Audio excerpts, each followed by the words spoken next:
संस्कृत का इतिहास। भारत की गौरवशाली धरोहर। संस्कृत, जिसे देववाणी कहा जाता है, केवल एक भाषा नहीं बल्कि भारतीय संस्कृति, दर्शन और विज्ञान का आधार रही है।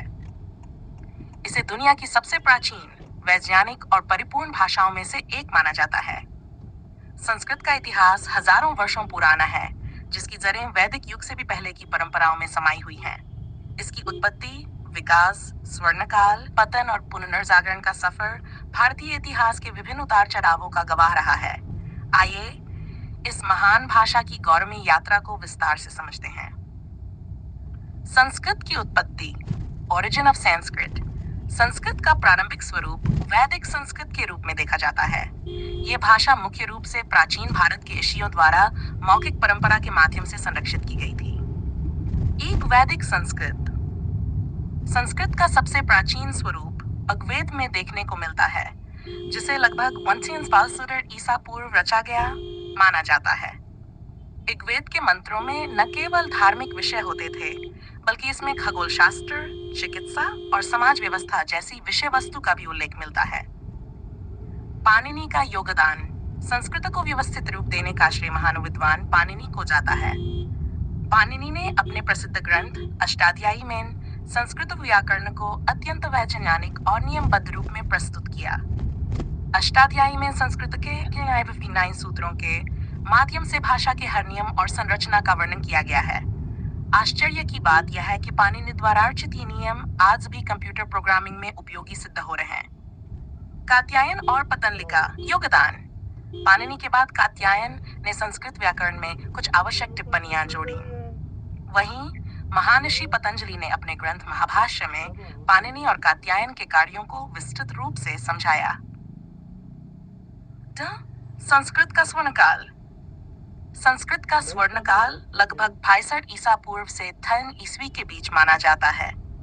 इस दौरान संस्कृत न केवल धार्मिक ग्रंथों की भाषा थी, बल्कि विज्ञान, गणित, दर्शन और कला के क्षेत्र में भी इसका व्यापक उपयोग हुआ। महाकाव्य और धर्म ग्रंथ। संस्कृत भाषा में रचित महान ग्रंथ जैसे रामायण वाल्मीकि द्वारा और महाभारत वेदव्यास द्वारा भारतीय साहित्य का आधार बने। इसके अलावा वेद, उपनिषद, पुराण और स्मृतियां संस्कृत में लिखे गए प्रमुख धर्म ग्रंथ हैं। इन ग्रंथों में न केवल आध्यात्मिक ज्ञान, बल्कि समाज व्यवस्था, राजनीति, युद्ध नीति और विज्ञान के सिद्धांतों का भी उल्लेख है। वैज्ञानिक ग्रंथ। संस्कृत में केवल धार्मिक और साहित्यिक रचनाएं ही नहीं हुई, बल्कि इसमें विज्ञान के कई विषयों पर महत्वपूर्ण ग्रंथ भी रचे गए। चरक संहिता, आयुर्वेद। महर्षि चरक द्वारा रचित ये ग्रंथ चिकित्सा विज्ञान का प्राचीनतम ग्रंथ है। सुश्रुत संहिता, शल्य चिकित्सा। महर्षि सुश्रुत ने इसमें शल्य चिकित्सा के सिद्धांतों का वर्णन किया है। आर्यभट्टीय। महान गणितज्ञ आर्यभट्ट ने अपने इस ग्रंथ में शून्य का प्रयोग, दशमलव पद्धति तथा खगोल विज्ञान के सिद्धांतों का उल्लेख किया। विमान शास्त्र। महर्षि भारद्वाज का ये ग्रंथ प्राचीन भारत में वायुयान विज्ञान पर आधारित अद्भुत ज्ञान का स्रोत है। विश्वविद्यालयों में संस्कृत का प्रभाव। नालंदा, तक्षशिला, विक्रमशिला जैसे विश्वविद्यालयों में संस्कृत के माध्यम से शिक्षा दी जाती थी। इन संस्थानों में भारत ही नहीं, बल्कि चीन, तिब्बत, जापान और ग्रीस के छात्र भी अध्ययन करने आते थे। ब्रिटिश शासन और संस्कृत का पतन। Decline of Sanskrit under British rule. Sanskrit का पतन मुख्य रूप से ब्रिटिश शासन के दौरान हुआ। मैकाले शिक्षा प्रणाली। लॉर्ड मैकाले ने भारत में अंग्रेजी आधारित शिक्षा प्रणाली लागू की, जिसे मैकाले शिक्षा प्रणाली कहा जाता है। इस नई प्रणाली का उद्देश्य भारतीयों को अंग्रेजी भाषा में शिक्षित कर प्रशासनिक कार्यों में प्रयोग करना था। इसके परिणामस्वरूप संस्कृत विद्यालयों और गुरुकुलों का पतन होने लगा। अंग्रेजी को आधुनिक और संस्कृत को पुरानी भाषा बताकर इसकी छवि को धूमिल किया गया। परिणाम। संस्कृत, जो कभी भारतीय समाज का अभिन्न अंग थी, धीरे धीरे केवल धार्मिक अनुष्ठानों और सीमित वर्ग तक सिमट गई।